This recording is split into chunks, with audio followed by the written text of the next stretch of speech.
বিশ্বাস করতে চাই জুলাই গণঅভ্যুত্থানে প্রবাসীদের যেই ভূমিকা ছিল রেমিটেন্স শাটডাউনের মধ্য দিয়ে এই অভ্যুত্থানে তাদের সরাসরি অংশগ্রহণ ছিল।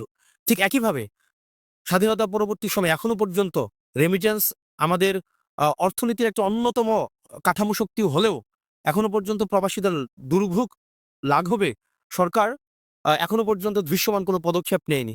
সেটি নেওয়ার জন্য আমরা বিশ্বাস করি ক্ষমতায় আপনাদের অংশগ্রহণ প্রয়োজন।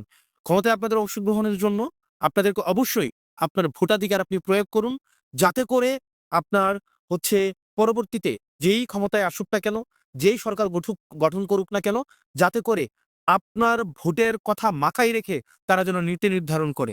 আমরা চাই না প্রবাসীরা শুধুমাত্র দেশে অবদান রাখার সময়ই থাকবে কিন্তু ক্ষমতায় কারা যাবে সেটি নির্ধারণে তাদের কোনো ভূমিকা থাকবে না। এই বিষয়টা আমরা চাই না। আমরা চাই প্রবাসীরা যারা কষ্ট করে, যারা পরিবার থেকে যোজন মাইল দূরে থেকে স্থানিক দূরত্ব যারা